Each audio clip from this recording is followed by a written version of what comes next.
Hello, everyone, and welcome to another episode of Spoilers, Recap, and Results. I am your host, Pop Culture Junkie here, and today we are talking about the results of the WWE 2019 Elimination Chamber pay-per-view. Just ended, was here live in Houston. That's right, my backyard. Unfortunately, was not able to attend the show live, but it certainly was a show I would have enjoyed going to see live with the amount of star power we had. We had some interesting matches and some very interesting outcomes for the matches that we had posted. So we're going to go over all the matches and discuss the results and where we're going to go from here following this pay-per-view. We only have one more pay-per-view before the big show of the year, the grandest stage of them all, WrestleMania.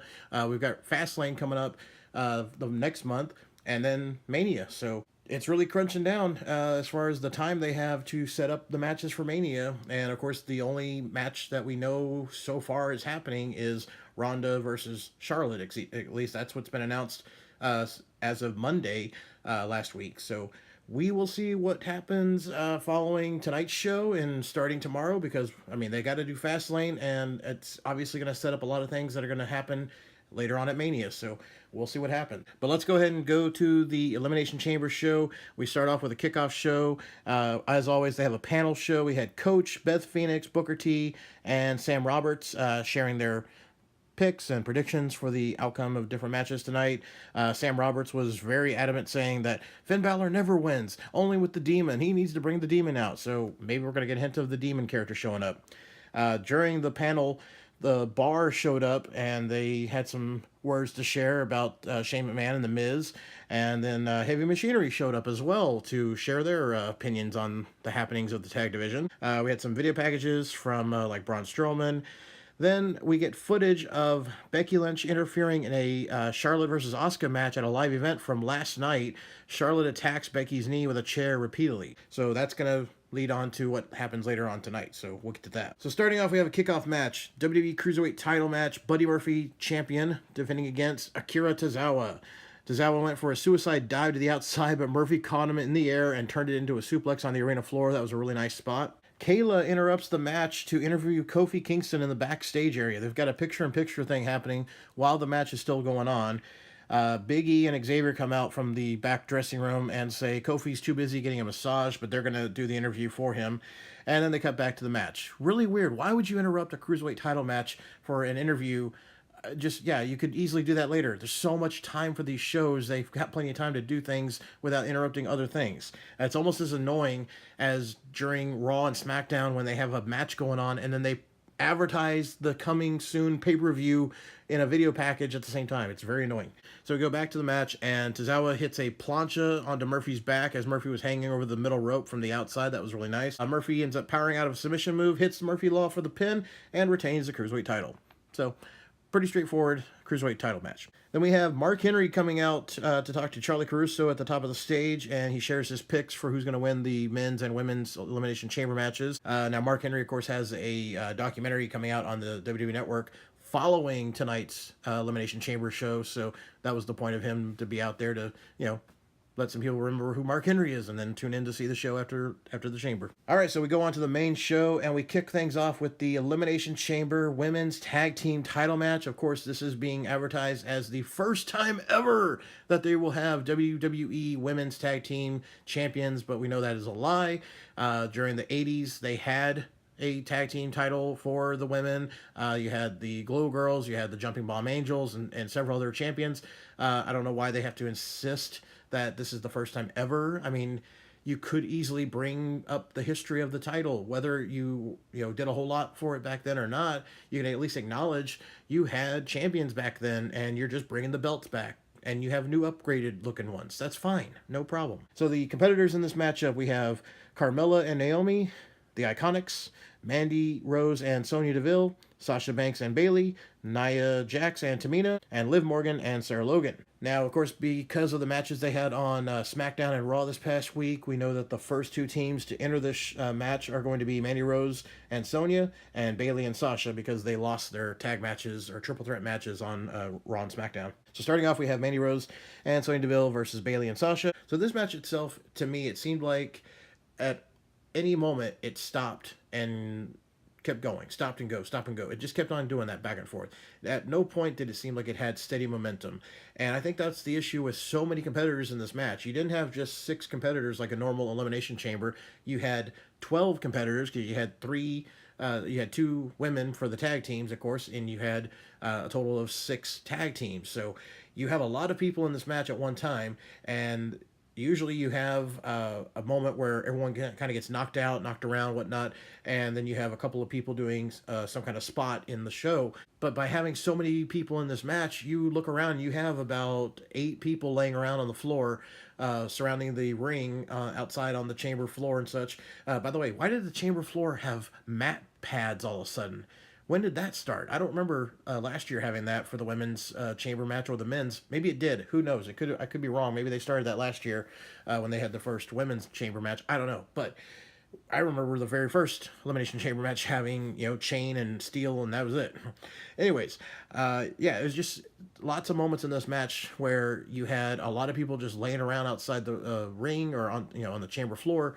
And there's moments that you would think, why can't you just have 2 people over in this corner fighting, 2 people outside over here fighting, 3 people fighting in this, and just the camera can focus on the big spot if they want to, but don't just have them laying about. That just seems lazy. All right, our next team to enter is the Riot Squad. They had a nice standoff moment with Fire and Desire, aka Mandy Rose and Sonya Deville. That was a nice moment between those 2 teams squaring off on each other. At this point, all 3 teams that are in the ring, they all knock each other out, and that's when the Iconics make their way into the match. They make pin attempts on everyone, which I thought was really entertaining. It was fun how they kept on trying to make pin attempts on everyone. Next up, we have Carmella and Naomi making their way into the match, and Iconics roll up Naomi to get the first pinfall and the first elimination. So Carmella and Naomi are out, and it was cool how the Iconics double teamed to get the pin on to Naomi. So that was nice work there. And then finally we have Nia Jax and Tamina making their way out, and they attack everyone as they get into the ring. There was a nice moment where they had the Iconics run into an empty pod and try to hide from Tamina and Nia,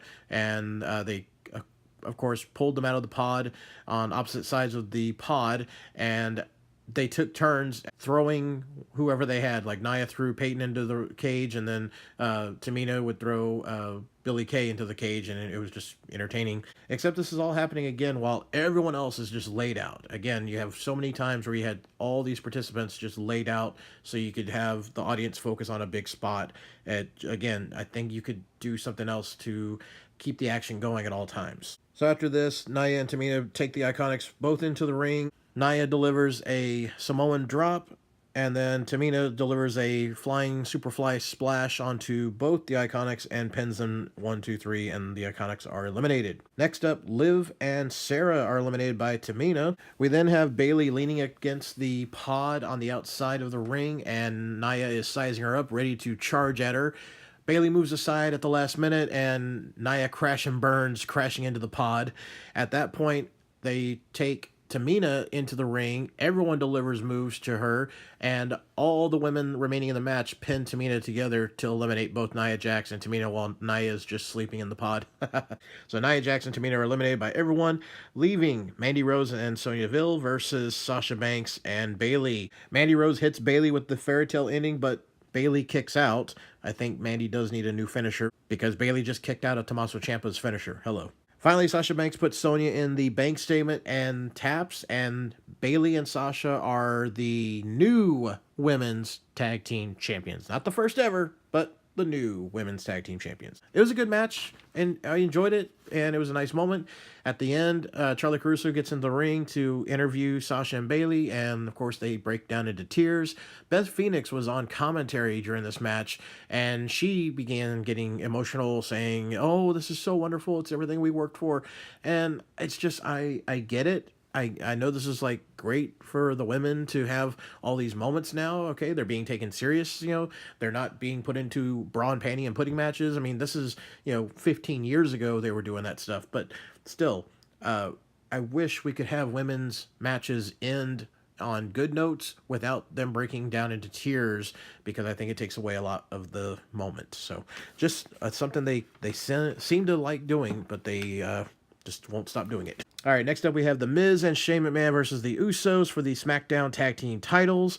Before the match begins, though, The Miz makes his way out to the stage. He introduces his wife, Maurice, who comes out to announce that she is once again pregnant. So, again, she won't be wrestling or doing anything, and I don't even know why she is even employed. Shane McMahon comes out, and then the Usos make their entrance. I think this was a hard match for them to have right after the Chamber because that's such a big spot fest of a matchup. It's hard to follow that. Crowd did not seem like they were very invested in it.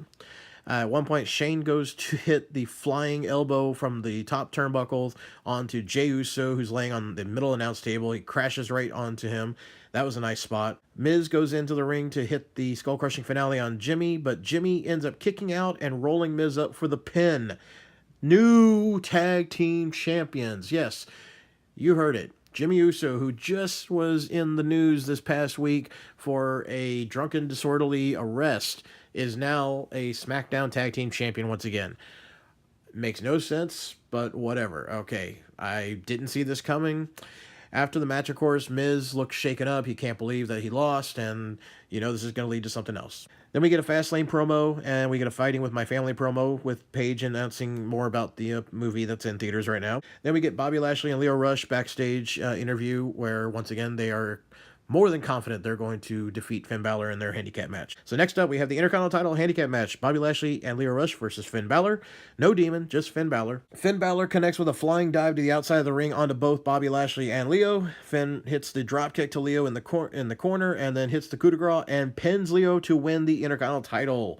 Yes, and new Intercontinental Champion Finn Balor. So that was nice. Unfortunately, he pinned Lio to get the belt. So there's going to be a loophole of a rematch of some sort. Even though you're not supposed to get guaranteed rematches. I'm sure that'll be how they get Bobby a rematch. We'll see. After the match ends, it seemed like Finn got to celebrate real quick and then was out of there. Lashley then goes into the ring and he beats up Lio Rush afterwards for costing him his title, and the crowd really did not care. It just seemed like they were like, whatever, we don't care either way.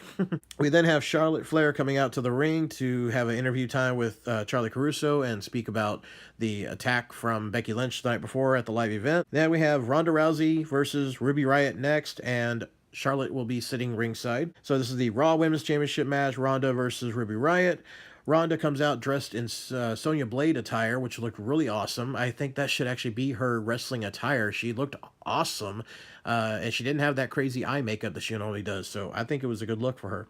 If you're not familiar why, or you're not sure why she was dressed like this, she's voicing Sonya Blade in the next Mortal Kombat video game that's coming out, so that's why. So the match goes on as follows. A few arm drags, a Piper's Pit, an armbar, and Ronda wins. That's it. There's your women's championship title match on the pay-per-view. Total squash match. Unfortunate for Ruby Riott to be the one that has to get squashed. I don't know why they couldn't just give this to Alicia Fox or Dana Brooke if you're going to have someone get just buried like this.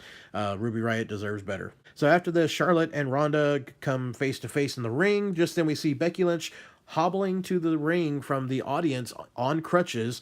Her attire kind of seemed a little Kill Bill, the Bride style, okay? Not yellow and black, but it was all black with yellow stripes, I think. So yeah, it's a little, throwback to that. So Becky gets into the ring. She's holding the crutches, and she sees both Ronda and Charlotte. And then she just unloads on Charlotte with one of the crutches and just beats the hell out of her. At this point, Ronda picks up the other crutch and is looking at Becky. Becky is encouraging Ronda, hit her. And Ronda walks over to Charlotte. You think she's going to attack Charlotte, and it looks like she was about to. And then just then, Becky hits Ronda from behind with the crutch. She even hit her smack dab in the top of her head, and she opened her up, and she was bleeding actually on the top of her forehead, Ronda was. Becky just continues pummeling and beating on both Ronda and Charlotte, and then finally security or referees and such come in and have her escorted out of there. Strangely how you have somebody that's not in a match and is actually supposed to be suspended, and yet there's no cops, you don't have her arrested. I mean, they're trying to make her like the current, modern day Stone Cold. Well, when Stone Cold would do stuff like this, he'd be in handcuffs and thrown in the back of a car and whatnot. They just don't want a woman to be, put in that position? What's wrong with it? Okay, if you're going to have her act like the Stone Cold, you got to go all the way. But that's how that ended. And Ronda, of course, just looks furious at the end. She's got some blood on her forehead. And We're going to have to wait to see what happens. Obviously, this is all just how they're going to push it to becoming a triple threat match. Okay, we're not going to get that one-on-one match that we were all hoping for. So now, before this segment even ended, all of a sudden, bam, here comes Baron Corbin's music. So we're going straight to the next match. It seemed like they were pressed for time, but not really, and we'll get to that in a second, too. So next up, we have the no DQ match of Braun Strowman versus Baron Corbin in a match that no one asked for. Corbin begins with attacking Braun with a kendo stick. At one point, they're outside the ring, and Braun is about to do his rampage run, and Corbin throws one of the announcer chairs at Braun, but he catches it. Strowman then slams Corbin through a table that was in the corner inside the ring, and just then Drew McIntyre's music hits. He comes out with a chair. All of a sudden, Bobby Lashley's in the ring, and he has a chair, and they attack Braun Strowman with the chairs. Lashley spears Braun. Drew and Lashley then bring in steel steps to the ring. McIntyre hits a Claymore kick as Baron and Lashley are stacking two tables in front of the ring steps. So Lashley, standing on the steps, is handed by Corbin and McIntyre Braun, and they basically do the Shield triple power bomb through the two tables. And then Corbin pins Braun, and the crowd is completely silent. So this is your, fresh matchups, fresh moments, and so forth. Yeah. We go backstage. We see Shane laid out on a table as one of the trainers is checking him out. Miz begins apologizing for losing the titles. He starts flipping out, knocking things off tables. Shane tells him, hey, you need to calm down. Just go home. I'll see you on Tuesday. So we'll see what happens on Tuesday. We go back to the ringside area, and here comes Lacey Evans out to the ring. She walks down the ramp, and then we cut to a video package of something else unrelated. And when we get back, we're announcing the start of the men's matchup for the WWE title in the chamber match. And what happened to Lacey Evans? We don't know. She just disappeared. What was the point of that? So we have the WWE title elimination chamber match. The first to enter the match is Samoa Joe and Daniel Bryan. The other participants of the match are Kofi Kingston, AJ Styles, Jeff Hardy, and Randy Orton. So Samoa Joe begins chopping away at Bryan. You really see the welts on Bryan's chest. Kofi Kingston enters the match. Bryan takes a seat on top of one of the pods thinking he's got it made, but Kofi ends up jumping up and confronts Bryan. Nice spot where Bryan and Joe hit by Kofi whenever he fell off of the wall of the chamber. Basically Kofi Kingston climbs up to the wall of the cage and then just lets himself fly backward, and he lands on both Joe and Bryan. That was a nice spot. AJ Styles enters the ring. He hits the phenomenal forearm to Daniel, who is climbing the cell wall, which was nice as well. AJ then hit Joe with a phenomenal forearm and pin, and Joe is the first eliminated. Jeff Hardy enters the ring. Hardy and AJ actually had a bad spot at one point on one of the corners. It looked like they were trying to get to the top of the pod, and they both kind of fell off the turnbuckle as they were trying to make the transfer from the turnbuckle to the pod. They reset, and what happens basically is Jeff Hardy gets to the top of a pod. AJ is laid across the top of the turnbuckle, and Hardy hits the swanton on the back of AJ, but just then Bryan hits Hardy with a running knee and pins Hardy, and Hardy is the second to be eliminated. Randy Orton then comes in and just attacks everyone that's already pretty much laid out. He's not really having to do much work here. As AJ goes for the phenomenal forearm to Kofi Kingston, Orton hits an RKO to AJ and pins AJ Styles. Kofi then hits Trouble in Paradise to Orton and pins him. Nice little payback for 2009 if you know your history. We're down to Daniel Bryan and Kofi Kingston. Daniel Bryan hits multiple drop kicks in the corner. Kofi hits a stomp out of nowhere for a close 2 count. Kofi then attempts a running bulldog into a pod, but Bryan shoves him into the pod. Bryan sets up for a running knee, connects, pin, but kick out. Daniel Bryan stomps on Kofi. Trouble in Paradise by Kofi Kingston, pinfall, but Daniel Bryan kicks out. Small package by Daniel Bryan, kick out. Daniel Bryan then tries to put a submission onto Kofi, but Kofi grabs the rope and Daniel Bryan lets go. Why? Because this is Elimination Chamber, right? No DQ. I don't get it either. Bryan then goes up to the top. Kofi hits Bryan. They fight on top of a pod. Kofi slams Daniel Bryan's head into the chamber repeatedly, and then Kofi attempts a suplex off of the pod. Daniel Bryan reverses and tries to suplex him himself, but Bryan ends up falling down onto the ring mat. Kofi misses a splash off the pod. At this point, Daniel Bryan gets up, connects with a running knee, makes the pinfall, 1, 2, 3, and Daniel Bryan retains and still your WWE champion. Crowd was not happy. The crowd was dead silent. The crowd was 100% behind Kofi Kingston. It was really amazing how much the crowd was just on the edge of their seat, expecting and hoping for Kofi to get the win here. And it was a great build-up. It was a really, really good build-up. It went the way it should. I mean, Daniel Bryan was not ready to drop the belt yet. They just gave him that new belt. There was no way he was going to lose tonight, but it was a great story they did as far as giving you that really, you felt like, oh my gosh, we're going to see a title change. Kofi Kingston's going to come from behind out of nowhere. He wasn't even part of this matchup. Mustafa Ali was supposed to be in it, and he got injured, and now Kofi's in it. Oh my God, it's a Cinderella story, right? It was a great story, and I think they did a great job. I'm glad Bryan is still champion because there's still a lot of story to tell with his character, but I think Kofi Kingston got a nice, rub from the gauntlet match and as well as the performance in the chamber tonight, so great job to him. After Daniel Bryan celebrates with Rowan, they head out, and then Kofi stands up to get a huge applause from the live audience and lots of thank you Kofi chants, and then that's it. That's a wrap. So that is your WWE 2019 Elimination Chamber pay-per-view. It ended about 9:16, if I looked at the clock right. So we ended a lot earlier than expected. Usually you have a pay-per-view ending anywhere between 9:30 and 10 o'clock. Some pay-per-views have gone past that 10 o'clock hour. At least this is Central Time I'm going by, of course. So I was surprised. I looked at the clock. I was like, it's only 9:16. What's happening next? Did we miss a match? But no, there was nothing else happening, and they just wrapped it up. So it kind of wrapped up pretty fast, actually. So there we have it. That was our show, and it was a great show, actually. I enjoyed it. The Baron Corbin and Braun Strowman match I could have easily done without. I'm happy to see Finn Balor get a singles title finally. It's been forever since he was Universal Champion for the one day because, he sadly got injured that night. The women's title match with Ronda and Ruby was unfortunate, but it's really, they didn't have anything else to do. They couldn't think of anything else to do with Ronda. I don't even think she should have been defending the title tonight, okay? They could have just done a interview segment or confrontation segment, something like that, contract signing, whatever, something other than having a match to just squash Ruby Riot, okay? Really was a waste of her time and didn't do her character any good. All right, before we wrap things up, let's get to some questions that folks sent me on Twitter. Remember to follow me on Twitter at PopCultureJunk2. I'm always live tweeting during every single WWE pay-per-view, so you can check me out live and on the scene when we're watching the show. Let's see here. We got some questions here. We got Jamco Review Show asking, supposedly there was a change during the show for commentators. Any word on what the change was? Now, the only change I heard about was following the Cruiserweight title, or I'm sorry, I think following the women's match, actually, following the first Elimination Chamber match, they had, somebody had said that it seemed like they were passing the commentators new scripts, so they could have had some last minute changes. So that could have been anything following the women's match. So it could have been the Intercontinental title, the tag titles, anything that happened the rest of the night. They could have been saying, hey, we made some last minute decisions and this is what we're going to do instead. So who's to say? They always have the last minute, changes as a possibility. So that's only a little bit of news I heard. Kevin Haig asked, a few questions for you, PCJ. Which women's team or teams would you like to see fight for the titles? Who would you have on commentary for the shows and pay-per-view? And do you think the shows would do better with no McMahon on screen at all? Lots of questions, man. Great. Let's see. We got... so who would I like to see fight for the titles?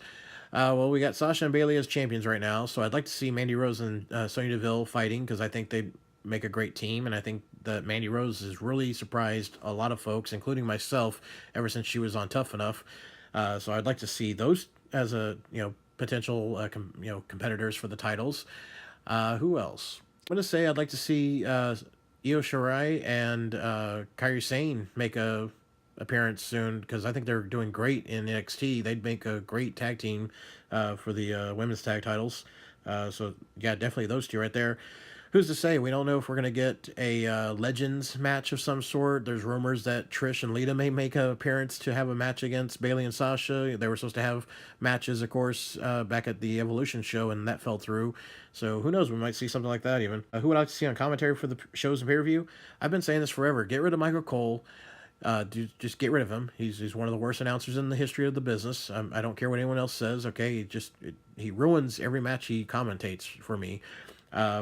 I'm perfectly fine with Renee Young and Corey Graves. I think you got young, new commentary right there, and they provide a fresh look and a fresh take on the matches. I think that would be, perfectly fine right there. And do you think the shows would do better with no McMahon's on screen at all? Yes and no. I mean, it seems like that's their bread and butter nowadays, where they think ever since the whole McMahon-Austin thing, they have to have Vince or Shane or Stephanie or Triple H on there. They got to have the authority, whatever. And I think that's been played out for years. I think it's, it's not working. It hasn't worked since Austin McMahon. And yeah, they need to give it a break. I'm fine with having a McMahon person on there every so often, but yeah, I think it really ruins it if you have this every week dealing with, somebody on there just to get their face front and center. So yeah, I could do without them after a while. All right, that's it, everyone. Thanks so much for the questions. I appreciate it. And remember, as always, you can check me out on Twitter, Pop Culture Junk 2. I'll be live tweeting during every pay-per-view. And you can also send me in questions and topics to bring up on these videos and get a shout out. Well, guys and gals, if you did watch the show, I hope you enjoyed it. Let me know in the comment section what you thought of the pay-per-view itself. What was your favorite match? What did you think they did right, wrong? Share with me. Let me know. I'll get back with you, and we can talk more about it. All right, everybody, it's getting to be late night now, so I'm going to wrap this up. But I'll see y'all again on another predictions or recap show. So stay tuned for more from the Pro Wrestling Junkie. Thanks again for watching and listening. I'll see y'all later. Have a great night. This is your friend and host, Pop Culture Junkie, and I'm signing out.